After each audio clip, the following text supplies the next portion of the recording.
International relation में post structuralist और अगर हम बात करें पोस्ट मॉडर्निस्ट एनालिसिस की बात करें तो इसमें फूको का जो कॉन्सेप्ट है गवर्नमेंटेलिटी बहुत ही महत्वपूर्ण है।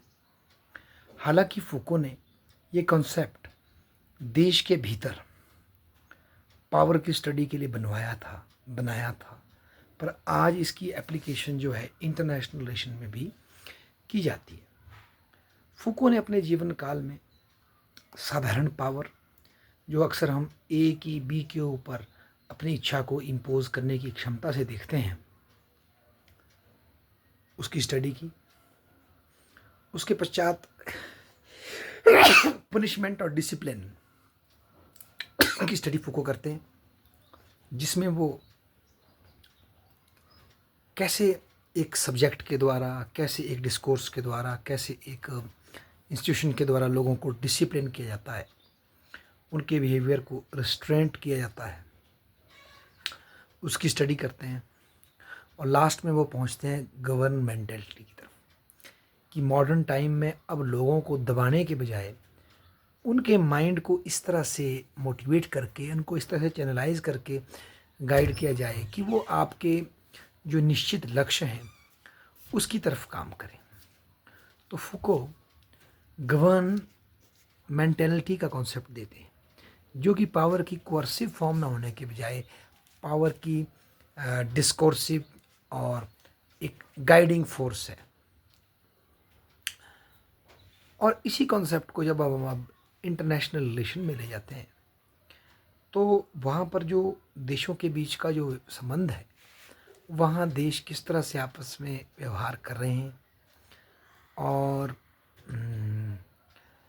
वो व्यवहार करते वक्त किन नियमों को प्राथमिकता देते हैं और कौन से ऐसे नियम हैं, कौन से ऐसे नॉर्म्स हैं जो उनके व्यवहार को गाइड करते हैं। और हर बार उनको इसके लिए कोर्जन की ज़रूरत नहीं पड़ती, बल्कि स्वेच्छा से भी देश इन नियमों को स्वीकृत करते हैं।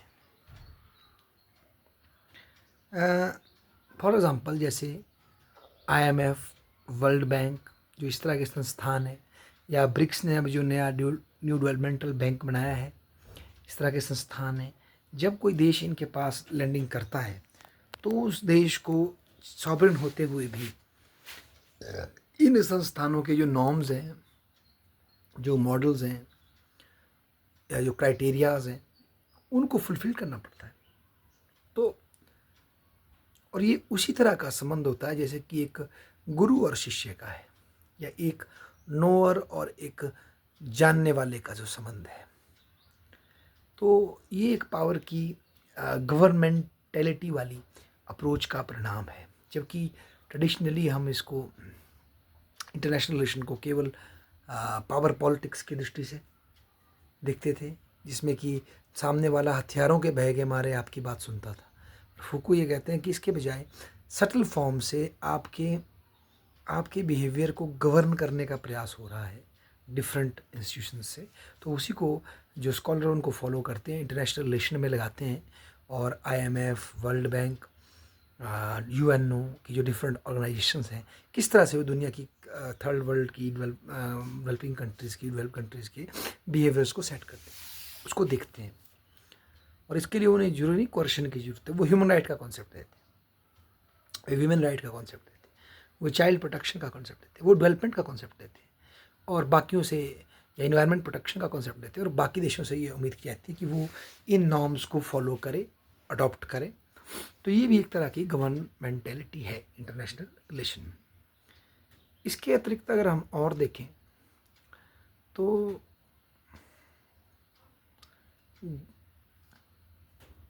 इंटरनेशनल रिलेशन में जो गवर्नमेंटलिटी का जो मेन जो मतलब जो उसको बिल्ड कर रहा है वो वेस्ट है। वेस्ट ही है जो इन इंस्टीट्यूशंस को डिज़ाइन करता है, इनको एक मोटिव देता है, एजेंडा सेट करता है, और बाकी देशों को फिर उसके हिसाब से मूव करना पड़ता है, आइदर इसके समर्थन में और इसके विपक्ष में। तो ये भी गवर्नमेंटलिटी एक्सपोज करती है। बेसिकली गवर्नमेंटलिटी इंटरनेशनल लेवल पर जो देशों की एक सोसाइटी बन रही है, उसमें जो बिहेवियर का पैटर्न है, उसमें जो इंटरेक्शन का जो मेथड है, उसकी ओर संकेत करती है। और उसमें किस तरह से इवन सो कॉल्ड जो सॉवरेनिटी का कॉन्सेप्ट हम लेके बैठे हैं कि देश अपने बाउंड्री के अंदर सॉवरेन है, किस तरह से उनको डिफरेंट इश्यूज़ पे, चाहे डेवलपमेंटल इश्यूज़ हो, ट्रेड रिलेटेड इश्यूज़ हो, ह्यूमन राइट रिलेटेड इश्यूज़ हो, इन्वायरमेंटल इश्यूज़ हो, उस पर उनको डिफरेंट इंस्टीट्यूशंस के जो हेड है ग्लोबल लेवल पे, वो टर्म्स डिक्टेट करते हैं, वो देशों के बिहेव को गाइड करते हैं, कैजोल करते हैं, या कई बार उन पर सैंक्शंस इम्पोज करते हैं, तो उनको उस तरह से गवर्न किया जाता है। तो ये एक तरह की गवर्नमेंटलिटी तो है, जो फूको इस कॉन्सेप्ट में, फूको के कॉन्सेप्ट को स्कॉलर इंटरनेशनल रिलेशन पे एप्लीकेबल करके हमें समझाने करने का प्रयास करते हैं। और इसमें जो नॉर्म्स खड़े किए जाते हैं इसके तहत, तो देश फिर उन नॉर्म्स के हिसाब से खुद को ढालने का प्रयास कर रहे हैं। उनके ऊपर कोई प्रत्यक्ष दबाव नहीं, अप्रत्यक्ष रूप से उनकी उनकी शक्ति को, उनकी क्षमता को चैनलाइज किया जा रहा है। और कहीं ना कहीं देश भी या जो एंटिटीज़ हैं, उन्होंने अपने मन से ये बात मान ली कि यही एक मेथड है जिससे हम अपने को ग्रो कर सकते हैं, या इसी तरीके से हमें बिहेव करना है। और इसी सारी प्रक्रिया को स्कॉलर जो इंटरनेशनल रिलेशन में फुकाबियन एनालिसिस ऑफ गवर्नमेंटलिटी ले रहे हैं, या पोस्ट मॉडर्निस्ट एनालिसिस ले रहे हैं, वो इस तरह से इसको देखते हैं। और कहीं ना कहीं इसकी शुरुआत जो है ये वेस्ट की डोमिनेशन से शुरू होती है, और किस तरह से वो डोमिनेशन सटल बिहेवियर रेगुलेशन पर जा रही है, सटल इम्पोजिशन ऑफ नॉर्म्स पर जा रही है, सटल इम्पोजिशन ऑफ इंस्टीट्यूशंस पर जा रही है, वो दिखाने का प्रयास इससे होता है। और जो इंटरनेशनल रिलेशन को एज सच गिवन जो हम समझते हैं बाकी लिबरल अप्रोच में या रियलिस्ट अप्रोच में, उसको हम क्रिटिकली और बेटर तरीके से इस गवर्नमेंटलिटी के अप्रोच के द्वारा समझ सकते हैं। धन्यवाद।